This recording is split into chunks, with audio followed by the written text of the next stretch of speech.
bersama saya Syahna Suartono kembali menjumpai Anda di Biz Update. Waktunya kita ngobrol tentang ekonomi dan bisnis up to date.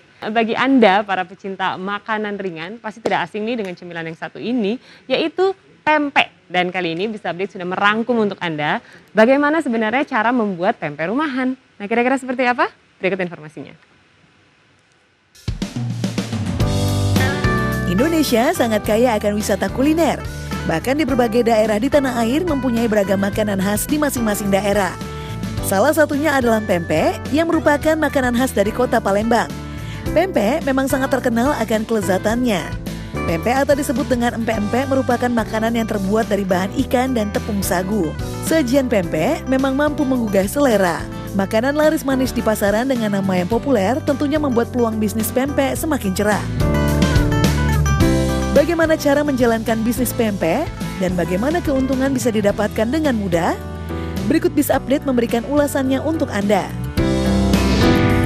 Kebutuhan bahan baku yang digunakan dalam pempek Palembang ini merupakan daging ikan tenggiri.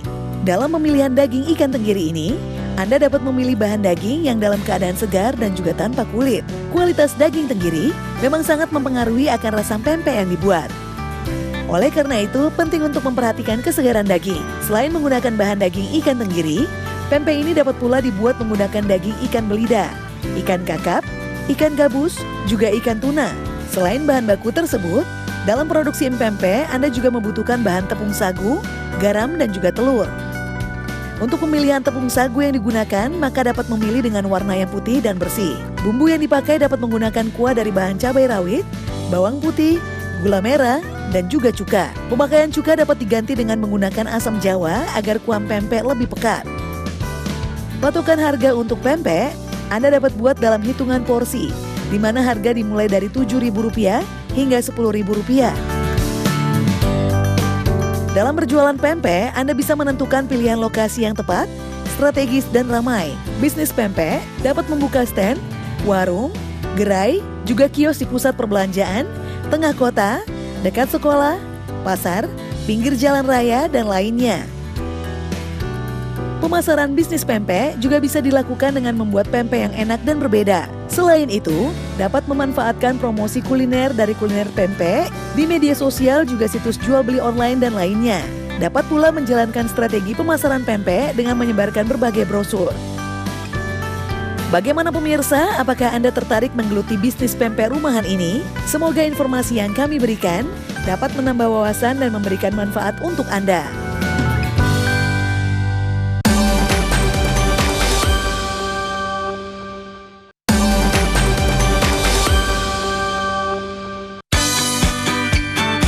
Rumah sakit sejatinya merupakan tempat untuk menangani orang-orang yang memiliki masalah pada kesehatannya. Karena itu, sebuah rumah sakit diwajibkan memiliki standar yang jelas dalam hal pelayanan dan kualitas tenaga medisnya. Selain memberikan peralatan yang canggih serta dokter yang handal, saat ini banyak rumah sakit yang berlomba-lomba untuk menonjolkan beragam fasilitas terbaik dan mewah guna memanjakan para pasien. Nah, berikut adalah beberapa rumah sakit termahal dengan fasilitas paling mewah di dunia. Smilow Cancer Hospital terletak di Yale, New Haven. Rumah sakit yang dibangun pada 2009 lalu ini memiliki tujuan utama menjadi pusat perawatan kanker untuk pasien di seluruh masyarakat pada tingkat yang sama. Yang menarik adalah biaya yang dikeluarkan untuk membangun gedungnya sendiri mencapai sekitar Rp480 miliar. Texas Children's Hospital. Salah satu gedung yang berada di Texas Children's Hospital ini memang dikhususkan untuk proses kelahiran yang bersifat private. Yang mencengangkan adalah biaya yang diperlukan untuk membangun gedung ini mencapai Rp591 miliar. Texas Children's Pavilion for Women mempunyai misi untuk memberikan perawatan kesehatan yang berkualitas pada wanita, ibu, dan bayi. Rumah sakit ini memiliki bistro on call selama 24 jam dan juga memiliki sky bridge yang disebut The Bridge of Hope. Jembatan ini menghubungkan gedung pavilion wanita dengan Texas Children's Hospital agar akses yang lebih mudah untuk mendapatkan pelayanan khusus. The Royal Adelaide Hospital atau biasa disebut RAH. Rumah sakit mewah asal Australia yang dibuka pada tahun 2017 lalu ini merupakan satu-satunya rumah sakit di dunia yang berhasil menembus posisi 3 besar dari 200 bangunan termegah di dunia. Rah memiliki luas lahan sebesar 10 hektar dan dibangun dengan modal 2,1 miliar dolar Amerika Serikat. Karena itu, Rah tercatat sebagai salah satu rumah sakit dengan biaya pembangunan termahal di dunia. Rumah sakit terbaik ini mampu menampung lebih dari 80.000 orang setiap tahunnya dengan total 700 tempat tidur single dan 60 bed intensive care. Rah juga menyediakan peralatan sangat lengkap untuk berbagai macam penyakit, ditambah dengan adanya ICT, sistem klinis, hingga FM support system, menjadikan rumah sakit ini memiliki fasilitas yang lengkap dan canggih. Sebagai bagian dalam rumah sakit, peran seorang dokter tentu sangatlah vital, karena kesehatan ataupun keselamatan pasien sangat bergantung pada keterampilan sang dokter. Oleh sebab itu, tarif dari dokter berbeda-beda, tergantung dari pengalaman dan spesialisnya masing-masing. Semakin baik dan lama, biaya jasa konsultasi seorang dokter tentu semakin tinggi. Namun bagi sebagian kalangan, biaya pengobatan dokter di rumah sakit tergolong tinggi. Biasanya di kota-kota besar, biaya konsultasi seorang dokter berkisar antara Rp150.000 sampai Rp200.000 dan untuk spesialis bisa mencapai Rp300.000. Selain sebagai tenaga medis di rumah sakit, dokter juga bisa menjadi perawat pribadi untuk orang-orang penting dari suatu negara, seperti misalnya presiden. Ya, biasanya dalam satu negara, presiden memiliki dokter pribadi. Hal itu tentu saja untuk menjaga kesehatan orang nomor satu di negara tersebut. Di Indonesia sendiri, dokter pribadi sudah ada sejak zaman presiden pertama, yaitu Soekarno. Beliau adalah Dr. Soeharto, yang merupakan dokter pribadi Soekarno dan juga penggagas Ikatan Dokter Indonesia atau IDI. Selain itu, Dr. Soeharto juga dikenal sebagai Bapak PKBI atau Perkumpulan Keluarga Berencana Indonesia. Dan di masa pandemi ini, peran dokter pribadi sangatlah penting agar sang presiden tidak tertular virus corona. Seperti di negeri kita yang tercinta ini, dokter pribadi dari Presiden Indonesia Joko Widodo selalu aktif melakukan pemeriksaan rutin kepada sang presiden. Sudah ada jadwal khusus guna mempertahankan kesehatan presiden. Selain itu, protokol standar pencegahan corona juga dilakukan secara ketat seperti rapid test, pengecekan suhu sampai jaga jarak untuk menteri dan pejabat lainnya yang mengunjungi beliau.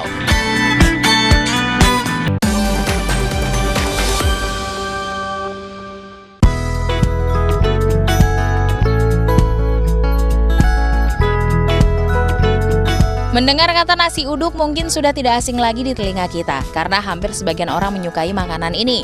Nasi uduk merupakan makanan yang berasal dari Betawi. Nasi uduk juga terkenal dengan rasanya yang gurih dan beraroma sedap. Nasi uduk biasanya disajikan bersamaan dengan taburan bawang goreng dengan lauk pauk ayam goreng, tempe atau tahu goreng, sambal, dan daun kemangi.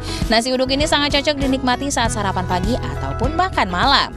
Dari segi peluang, usaha nasi uduk juga termasuk bisnis yang tidak ada matinya. Mengapa? Sebab setiap saat dan setiap orang pasti butuh makan. Tentu saja omset yang dihasilkan dari berbisnis nasi uduk sangatlah menjanjikan. Anda tidak perlu membutuhkan modal yang besar, cukup mengeluarkan kocek 1 hingga 2 juta rupiah untuk membuat usaha nasi uduk. Namun jelas, untuk dapat berhasil dalam usaha ini, diperlukan beberapa tips untuk menjalankannya. Dan berikut tips ala Biz Update. Tentukan konsep. Konsep ini memiliki peran penting dalam memulai bisnis. Anda harus bisa menentukan konsep yang akan digunakan untuk bisnis nasi uduk. Contohnya, termasuk jualan nasi uduk dengan konsep restoran atau dengan konsep penjual kaki lima. Bahan baku. Supaya menghasilkan kualitas baik, rasa yang nikmat untuk menunjang kepercayaan konsumen, maka perlu menggunakan bahan baku nasi uduk berkualitas. Mencari bahan baku untuk membuat nasi uduk ini sangat mudah, karena di pasar atau di supermarket ada bahan-bahan memasak nasi uduk yang dibutuhkan.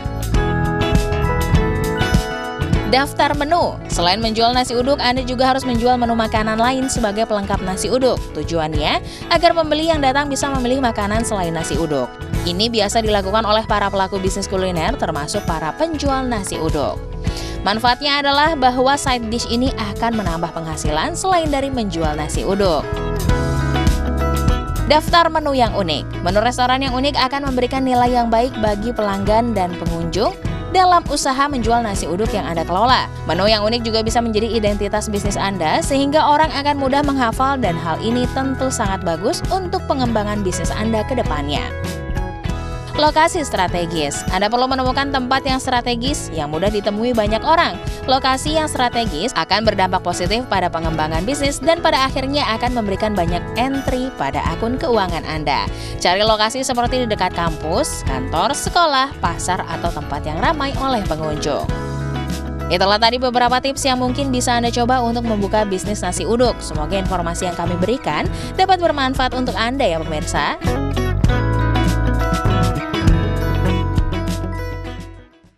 Itu dia ya, mungkin ini bisa dijadikan pilihan buat Anda yang ingin berbisnis karena modalnya kecil. Namun kalau dari mata pembeli seperti saya, ini tiap hari kayaknya saya ingin makan nasi uduk, kayaknya nggak ada bosen-bosennya gitu ya. Ini mudah-mudahan bisa jadi inspirasi untuk Anda. Nah berikutnya yang saya juga nggak bosen-bosen adalah datengin mall, karena pastinya di mall tuh kita bisa melakukan banyak hal.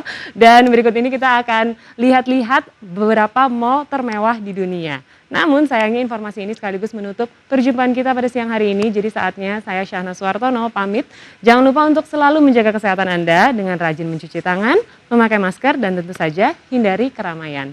Tetap saksikan Bisa Update setiap hari Senin sampai dengan Jumat pukul 12.30 waktu Indonesia Barat hanya di iNews. Sampai jumpa.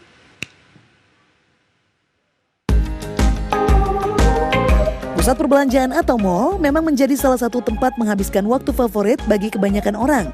Bagaimana tidak, dalam satu lokasi biasanya sudah tersedia berbagai fasilitas untuk seluruh keluarga, dari anak-anak sampai orang tua. Dalam mall biasanya terdapat supermarket untuk berbelanja kebutuhan sehari-hari, tempat bermain bagi anak, tempat makan untuk seluruh keluarga, menonton bioskop, dan masih banyak lagi. Mall juga menjadi tujuan favorit keluarga karena bisa dijangkau kapanpun dengan biaya yang murah. Untuk menghemat, bagi mereka yang tinggal di kota-kota besar jika hari libur, tidak perlu pergi keluar kota. Cukup ke mall saja, baik untuk berbelanja atau sekedar cuci mata. Mall yang ramai menjadi sasaran empuk bagi pebisnis dalam meningkatkan penjualan produk. Di sanalah pelanggan-pelanggan dari berbagai kalangan berkumpul untuk berbelanja. Karena potensinya ini tidak sedikit dari para pebisnis yang akhirnya tertarik untuk sewa kios di mall. Besar kecilnya harga sewa kios di mall tergantung dari lokasi mall yang dijadikan sasaran. Mall yang diperuntukkan bagi kalangan menengah ke atas tentu mengenakan tarif sewa yang tinggi kepada tenan-tenan mereka. Sedangkan Mall Trade Center untuk semua kalangan, harga sewa kiosnya bisa lebih murah. Harga sewa kios di Trade Mall saat ini hanya berkisar antara Rp52.000 hingga Rp173.000 per meter persegi per bulannya. Jumlah ini jauh lebih murah dibandingkan mall kalangan menengah ke atas yang harga sewa kiosnya mencapai Rp566.000 per meter persegi per bulannya. Tidak hanya di Indonesia, bagi Anda yang gemar pergi ke mall, berikut Bisa Update memiliki beberapa deretan mall mewah yang ada di dunia. Dubai Mall Uni Emirat Arab. Mall ini dilengkapi dengan 1.200 toko, taman bermain seluas 76.000 meter persegi, dan bioskop yang menawarkan 22 layar. Selain itu, mall ini juga dilengkapi dengan akuarium raksasa yang menjadi daya tarik dan sebuah air pancur yang dapat mengeluarkan 25 warna yang berbeda. Toko-toko yang berada di mall ini pun merupakan toko-toko barang bermerek. The Grand Canal Shoppes, Las Vegas, Amerika Serikat. The Shoppes at the Palazzo, yang sebelumnya dikenal sebagai The Grand Canal Shoppes, adalah mall bertema, di mana pengunjung tidak hanya bisa berbelanja, tapi Anda juga bisa menikmati jalanan layaknya di salah satu kota paling terkenal di Italia. Anda juga bisa naik gondola sambil menikmati suasana mall. Dibanding mall mewah lainnya, Shoppes relatif kecil. Di mall ini hanya ada 91 toko untuk belanja dan makan. Meski berukuran relatif kecil, Shoppes menarik ratusan ribu pengunjung setiap tahunnya. Canal City, Fukuoka, Jepang. Seperti namanya, Canal City Mall ini dirancang agar terlihat seperti kota yang dibangun di sekitar kanal. Air mancur dan fitur air dirancang untuk menipu Anda, agar terasa seperti di tempat yang alami dan bukan di pusat kota yang sangat sibuk. Terdapat pusat permainan dan bioskop di mall ini, stadion musik, pertunjukan komedi jalanan, dan bahkan tampilan seni eksotis. Lantai kelima kompleks ini dikenal dengan stadion ramen yang menjual berbagai jenis ramen. Wah, menarik ya! Bagaimana pemirsa? Apakah kalian tertarik untuk membuka stand di salah satu mall mewah yang ada di dunia?